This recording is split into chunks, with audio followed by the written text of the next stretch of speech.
Hola, esto es La Mágica Historia. La Mágica Historia.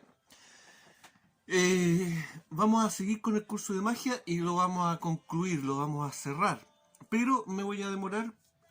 Hay harto que decir, hay harto que hablar, así que yo creo que me voy a demorar unos 2 o 3 videos para poder ordenar un poco las ideas, para que no quede tan desordenado.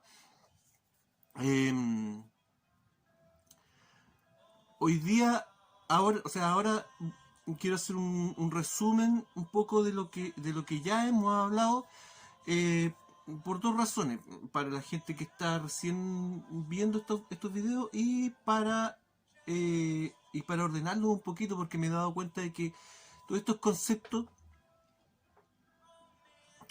parece que han quedado como en el aire, no se entiende muy bien. Así que nos vamos a ordenar un poquito con el tema de qué es la magia, un poquito de la historia de la magia, y vamos a terminar con indicios. ¿Qué son los indicios y para qué sirven? Y en el próximo video vamos a ver los signos eh, y símbolos y cómo los utilizan los hombres de poder, los magos, me rejuñó el gato, los verdaderos magos, ¿cierto? Y cómo los utilizamos nosotros.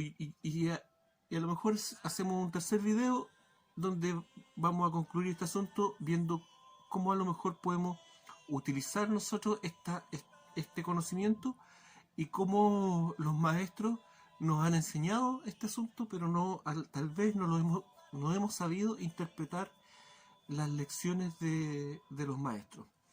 Vamos. Eh, ¿Qué es la magia entonces? Ya lo hemos visto, lo vamos a recordar y lo vamos a definir un poquito mejor. La magia, ¿cierto? Según el concepto clásico del término, el periodo greco-romano, ¿cierto?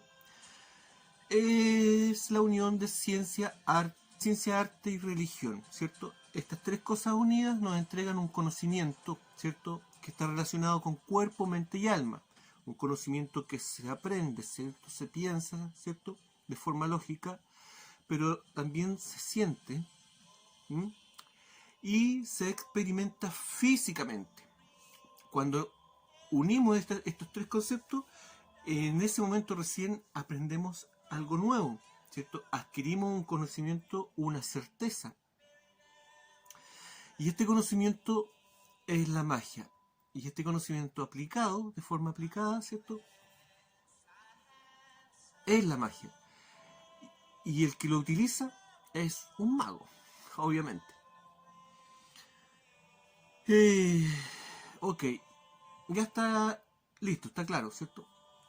Ese concepto se perdió durante la Edad Media y luego se retomó en el Renacimiento, pero vamos a ver que durante el Renacimiento se manipuló, a pesar de que se recobró toda la cultura clásica, se manipuló de alguna manera para evitar de que las masas de gente, los vulgares, tuvieran acceso a este conocimiento o incluso a llegar a entenderlo. ¿Ok? Pero vamos de a poco. Ya, eso era la magia, ¿cierto? El concepto de magia en el periodo clásico. Puede que ese concepto venga de mucho tiempo atrás, ¿cierto? Vemos que ya en el tiempo del neolítico tenemos algunos rasgos que nos hacen pensar de que la gente o algunas personas buscaban este conocimiento y tenían también un poder. Como lo sabemos, ¿cierto? Porque hay estructuras de piedra en distintos lugares del mundo del tiempo del neolítico que tienen que ver con observatorios astronómicos. Por lo tanto, ya en ese tiempo existía gente tratando de adquirir un conocimiento elevado y gente con poder, porque tenía el poder de manipular a la población con la que ellos vivían para que se involucraran en este proyecto y levantaran estos observatorios de piedra. ¿Me entienden? Ok, pero eso queda difuso, no se puede saber. Los magos, ¿cuándo surgen los magos? Por lo mismo, ¿cierto? No se puede entregar un punto de referencia geográfico ni de tiempo de en qué momento surgen los magos. Pero el término mago, ¿cierto? Eso sí, eso surgió en Mesopotamia. Allí se conocía a esta gente como los magus o los mayús. De las dos formas yo lo he encontrado. Hay un canal, dije que iba a ir recomendando canales a medida que se diera la oportunidad. Hay un canal muy bueno en internet, en YouTube, para relacionado con estos temas enigmáticos. Un canal que yo tengo la libertad de recomendarlo abiertamente sin ningún temor. ¿Por qué? Porque si usted busca material, si usted me dice dónde puedo encontrar material acerca de esto, eh, hay problemas. Uno que lo mejor es comprar libros, pero un libro es una caja de Pandora, usted no sabe con lo que se va a encontrar. Y hay libros con respecto a dos cosas. Hay mucho material basura y también hay mucho material oscuro, denso con respecto a este asunto. También hay canales de YouTube con respecto a temas enigmáticos que son muy densos. Entonces no vale la pena acercarse al lado oscuro de la fuerza para ser un Jedi, ¿me entiendes? Pero este canal lo recomiendo sin ningún problema. Se llama Revelando el Velo en Español. Si le interesa si le interesan estos temas, si le interesa el tema enigmático, saber cómo surgió la magia, saber qué relación tiene la magia con cultos antiguos y con nuestros días, qué sé yo, ese canal es muy bueno. Y no tiene dobles intenciones como otros canales que he visto por ahí, canales donde se explican, qué sé yo, material Rosa Cruz o de la masonería, pero hay que tener cuidado con esos canales porque hay que ser un poco iniciado en estos temas para no, para que no te lleven por un camino eh, regulado, ¿cierto? Y tú piensas que estás pensando libremente, pero en realidad no es así. En fin, me volé. Ok. eh, los magos, ¿cierto? Surgieron en Mesopotamia, ¿cierto? Pero hay un problema aquí, que ese conocimiento al parecer estaba en una zona geográfica muy pequeña, o estaba en otros lados, ¿cierto? Porque se sabe que las culturas de Siberia, del Asia Central, también tenían este conocimiento mágico, comparten muchos símbolos y signos y tradiciones con la cultura greco-romana, pero estaban aislados, ¿me entienden? Estaba fragmentado el conocimiento, faltaba algo que lo uniera. ¿Sí? Pero en ese tiempo era muy poco probable esta situación porque los medios de transporte eran muy lentos, muy precarios y era muy peligroso viajar.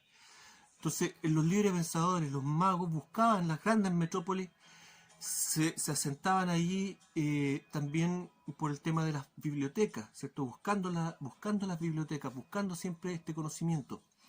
Pero como les digo, era difícil el tema del transporte. Eh, por lo tanto, el, la cultura que amalgamó un poco todo este asunto fueron los fenicios, ¿cierto? Un imperio, ¿cierto? El imperio de Cartagena. Cartagena, ¿por qué tiene que haber un lugar en Chile y otros lugares en Latinoamérica que se llamen Cartagena? ¿Por qué los españoles católicos tenían que rendirle homenaje a los fenicios? ¿Mm? Claro, porque el que sabe, sabe, ¿cierto? Siempre hay una línea para callado de los que saben realmente. Oh, claro que sí. Los fenicios, los fenicios, ¿cierto? Este imperio que no tenía grandes territorios, que era un imperio de gente ligada al mar. Dicen los estudios recientes que los libaneses serían tal vez la población más cercana, con genética más cercana a los antiguos fenicios.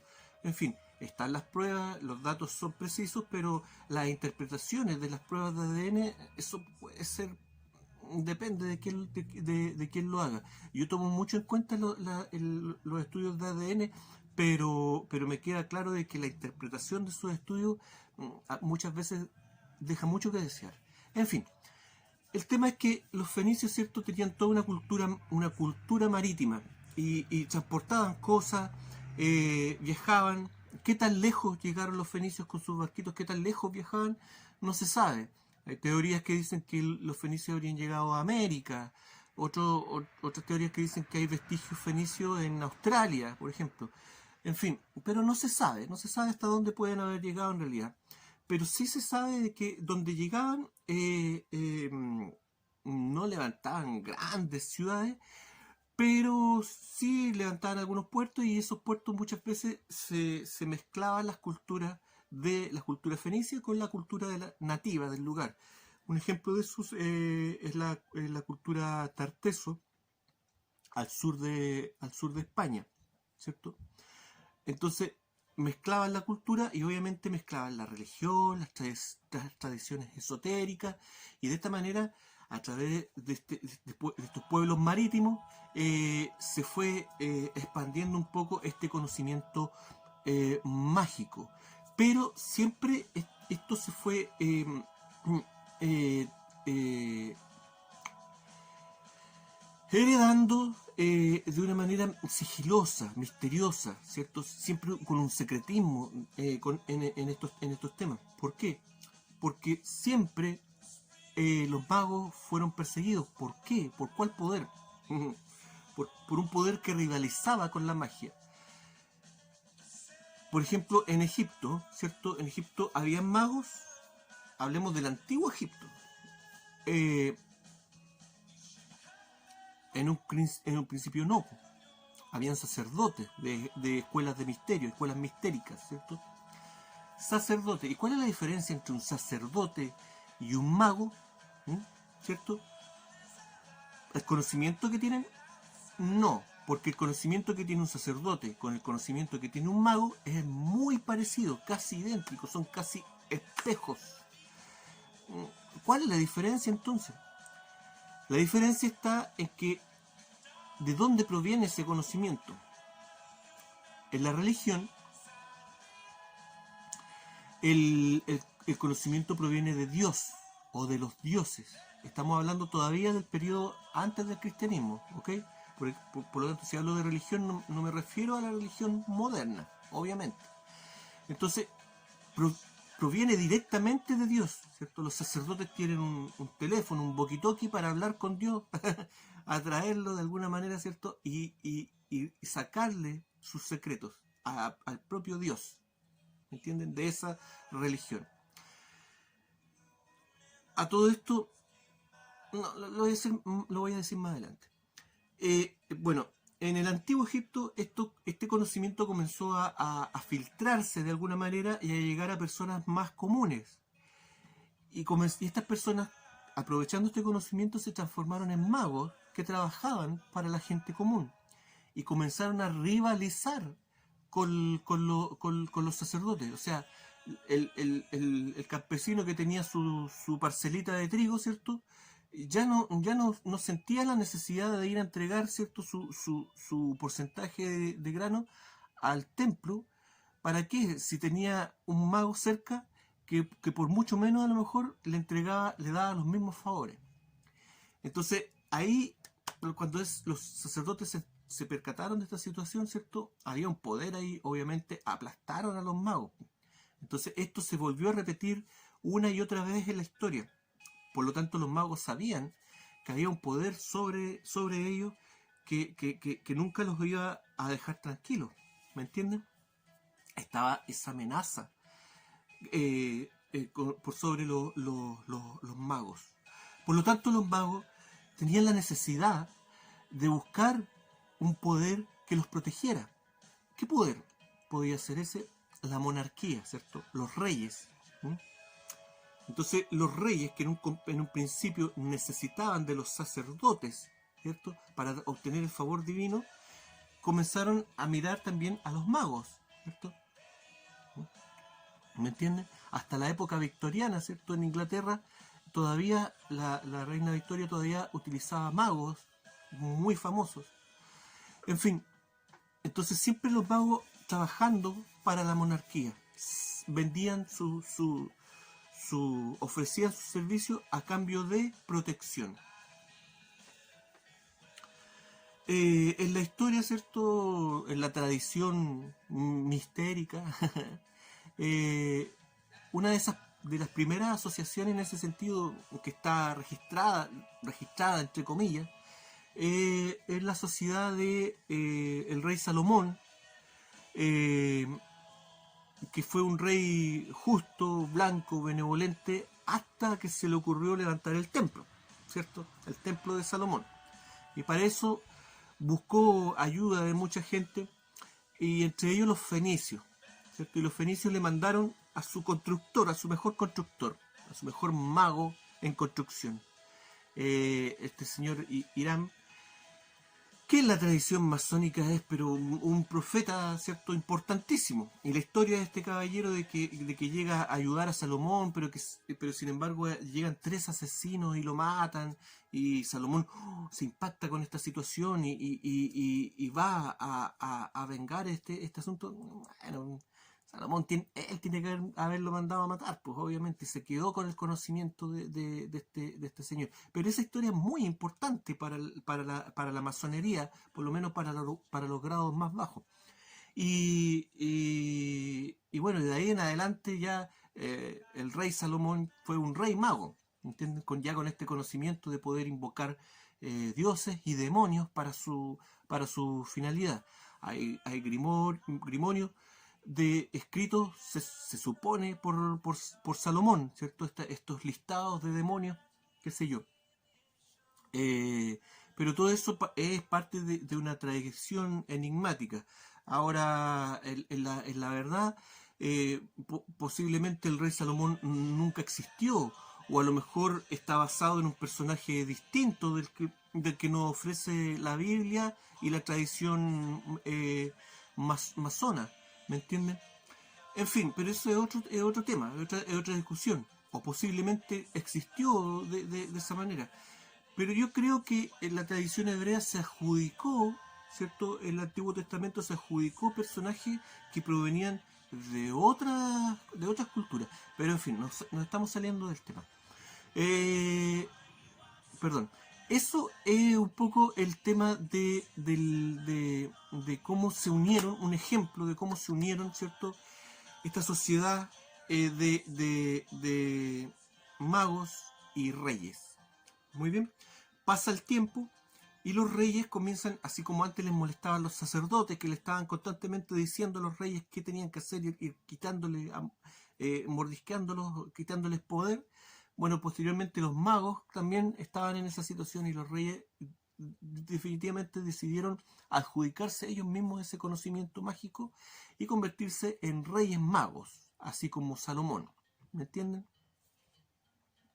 Y esto llega a su pic más o menos en el tiempo de Cristo. Para los que escucharon el audiolibro, ¿cierto?, del pequeño César, ahí yo hablo de varios reyes magos de ese tiempo.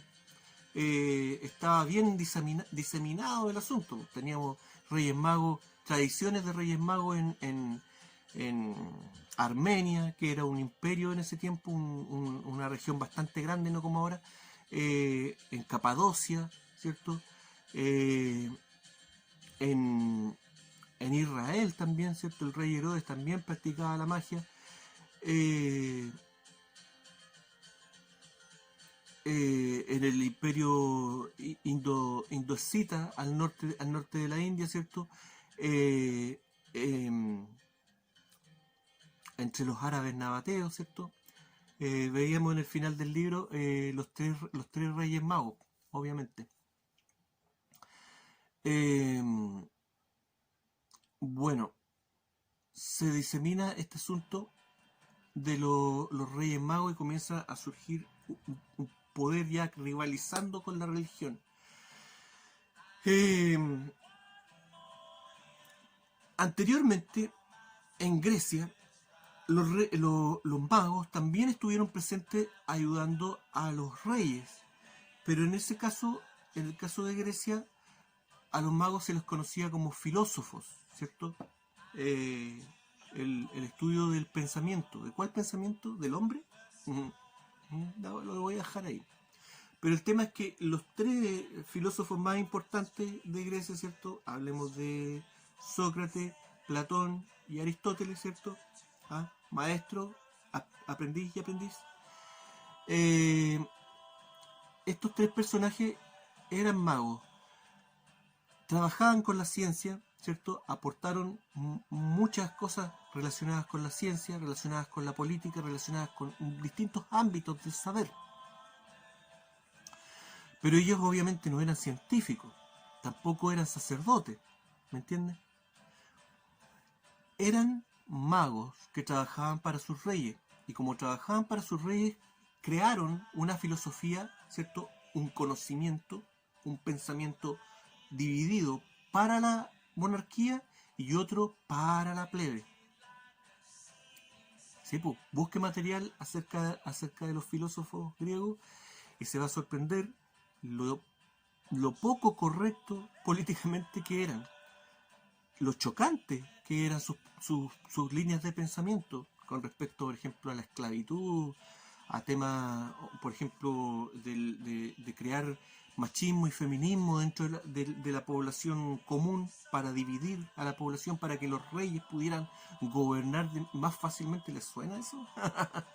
Inventaron también ellos el concepto de izquierda y derecha en la política con otro nombre, de otra manera, pero es la misma situación, ¿me entienden? Entonces crearon un sistema para las masas, para que sus reyes, para los que ellos trabajaban, pudieran gobernar. Eso es más o menos el resumen de lo que han hecho siempre los magos trabajando para la monarquía. Esto no tiene mucho que ver con los filósofos, con los alumnos de estos personajes, que ya ahí se veían otro tipo de librepensadores, que ya no están preocupados de halagar o de entregarle un sistema de gobierno a los monarcas. Entonces tenemos la democracia, se creó en Grecia, pero ¿quién la pulió? ¿Quién formó la democracia? Fueron los filósofos, los magos, ¿me entienden? Ahora, para abajo, como les digo, es otra cosa. Pues, si quiere encontrar algo, ya líneas de filosofía más humanas, digamos, busque, por ejemplo, Diógenes, que genial, genial. Busque videos en YouTube, qué sé yo, las frases más populares de Diógenes o alguna biografía corta del personaje y de su maestro, los dos ahí. Absolutamente genial y más cercano al ser humano, pero los otros tres, por allá, por arriba, y trabajando de la mano con la monarquía. En fin, llegamos al tiempo, ¿cierto? Tenemos los reyes magos de Oriente, y en Occidente, ¿qué es lo que tenemos? El Imperio Romano, ¿cierto? Y el Imperio Romano en estos temas, ¿cómo se definían ellos en estos temas? Bueno, el Imperio Romano, que al irse expandiendo, ¿cierto? También se fue encontrando con otras culturas, otro tipo de cultos, ¿cierto? Tal vez el primero que se topó con esto fue Julio César, ¿cierto? Que al invadir la Galia y al mezclarse con los magos druidas, ¿cierto? Obtuvo su poder para crear el purpurado, ¿me entienden? Y él eliminó, ¿cierto? Masacró un montón de gente para... La mayoría, esto se repite en la historia, la mayoría de las veces grandes personajes, ¿cierto? Lo vimos en este personaje que formó Arabia, ¿cierto? Estos personajes que se relacionan con magos, absorben su conocimiento, luego los eliminan y ¿qué crean? Crean una religión, ¿cierto? Y prohíben la magia, ¿me entienden? El poder solo para mí. Bueno, Roma, el Imperio Romano, fue uno de los primeros gobiernos que definió, ¿cierto? Hizo una diferencia entre lo que era religión y superstición, ¿me entienden? Para entender eso hay que entender un poquito qué significa el término religión, ¿cierto? Religión viene de legión, ¿ah? Legión, que significa ligar, estar unido, amarrado a algo. Y allí viene el simbolismo, ¿cierto? del pasaje de la Biblia en donde Jesús exorciza a un endemoniado y le pregunta por el nombre al demonio y él, ¿qué le responde? Somos legión. ¿Me entienden? ¿Por qué? ¿Por qué fue esa respuesta? Porque el escritor, ¿cierto?, que escribió ese pasaje, que era del tiempo de Jesús, ¿cierto?, y que estaban dominados por Roma, ¿qué es lo que quisieron decir ahí? Que legión, ¿cierto?, estaba hablando de la religión romana, ¿me entienden? Ellos lo tenían muy claro. Y por lo tanto, este era un simbolismo de que Jesús estaba en contra de la religión romana, ¿me entienden? Y exorcizó a esta persona de la religión romana. Le sacó la legión, ¿me entienden? Entonces, esa es la religión. Religión es sinónimo de legión, de ligar, de estar atado a una institución.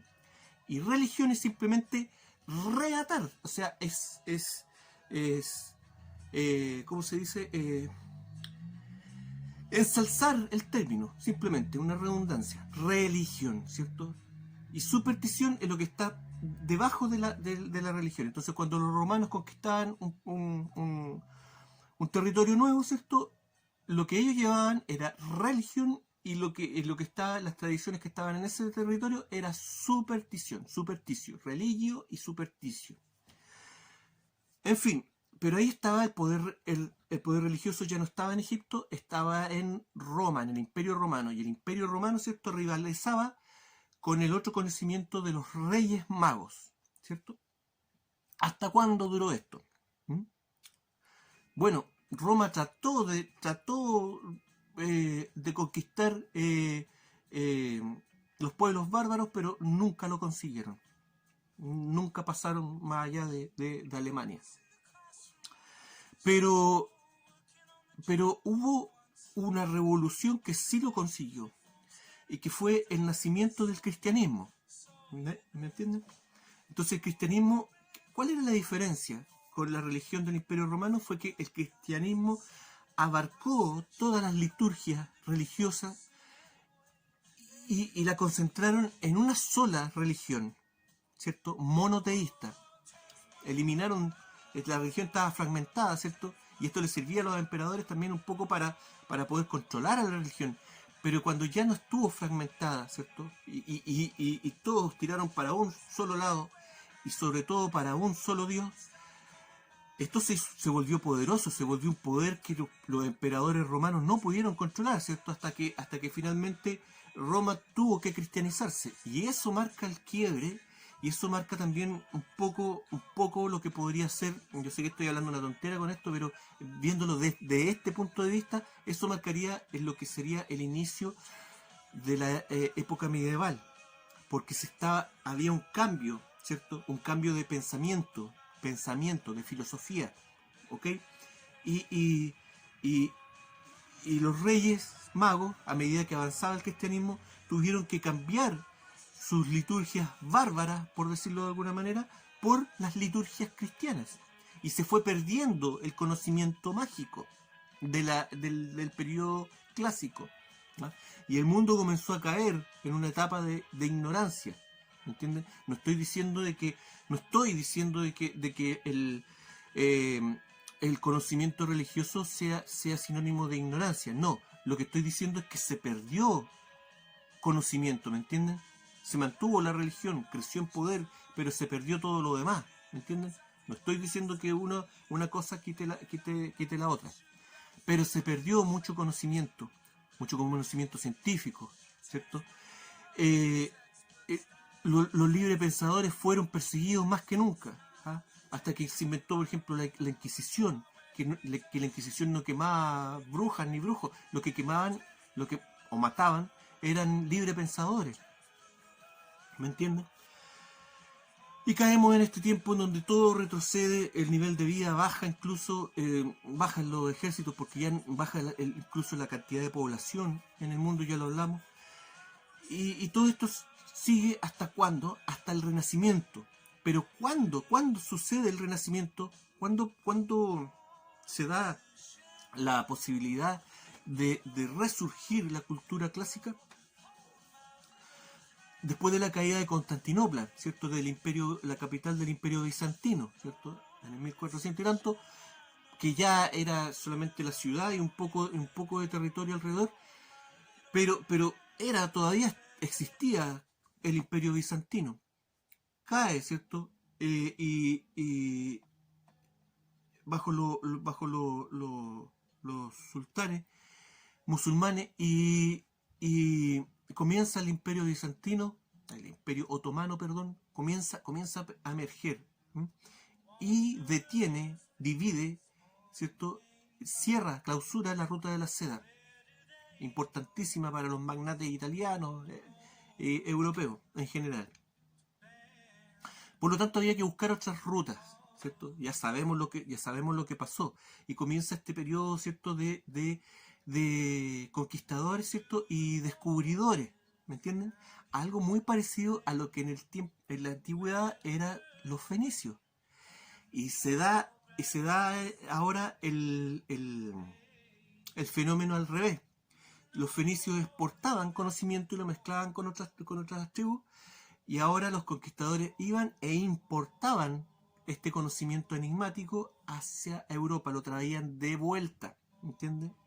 Al llegar a lugares enigmáticos, lugares sagrados de la antigüedad, donde seguramente aún quedaban algunas personas que sabían, que tenían este conocimiento, y estas personas luego lo trajeron de vuelta a Europa, ¿cierto? Por algo la primera sociedad secreta, ¿cierto? Los caballeros de Malta, de la isla de Malta, ¿cierto? ¿Qué encontraron ahí? Bueno, es difícil saberlo, pero algo encontraron ahí. Y de ahí comenzó todo este asunto de nuevo de vuelta. Después, ya lo vimos ya en otros videos, ¿cierto? Las campañas de Napoleón, ¿cierto? Que fue con un ejército de científicos para poder robar conocimiento del Egipto antiguo al que por 400 años no habían tenido acceso. Claro que sí. Llevan todo ese conocimiento a Europa y comienzan a formarse nuevamente sociedades secretas.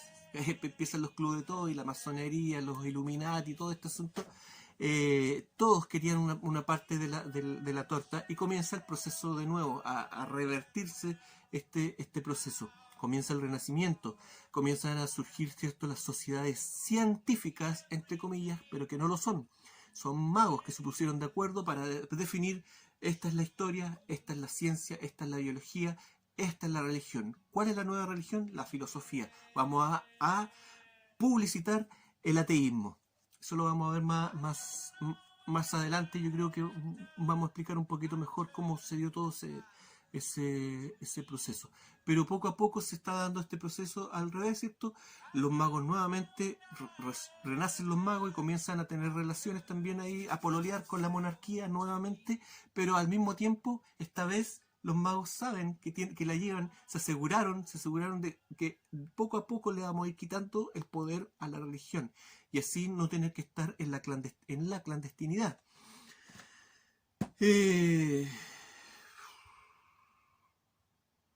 Un ejemplo de eso es que la masonería haya salido de la clandestinidad hace bastante tiempo, y que hoy en día existan textos acerca de las liturgias masónicas y todo eso, e incluso canales en YouTube. Pero como les digo, no recomiendo esos canales. Vea mejor Revelando el Velo en español. Es mucho más eh, eh, imparcial con respecto a la mirada del mundo mágico. Mundo mágico.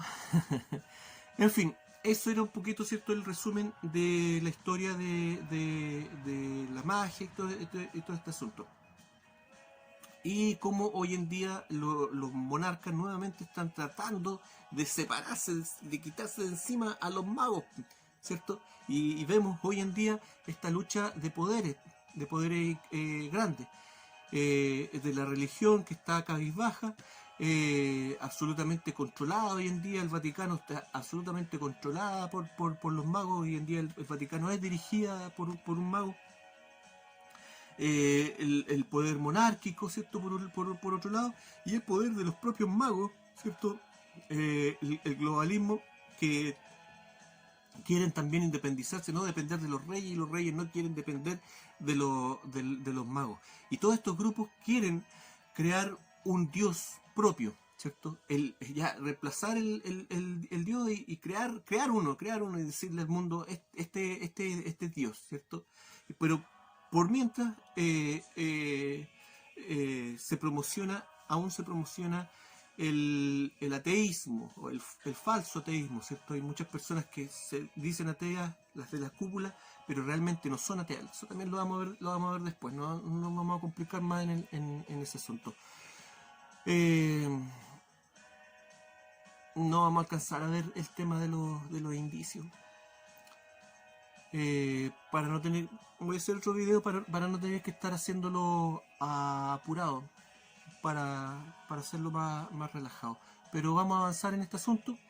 Esto fue un poquito la historia del tema. Vamos a ver después cómo los magos utilizan las fuerzas naturales y cuáles son los dioses a los que le rezan estos magos y que les entregan su poder. Y cómo nosotros podemos revertir, no sé si revertir, pero ser conscientes de esta situación y sobre todo abrir una conciencia de que nosotros mismos podemos empezar a controlar un poco la magia que está a nuestro alrededor, la magia de nuestra vida. Yo sé que estoy hablando puras pavadas, pero si tiene paciencia y ve los otros videos, le va a sonar más lógico.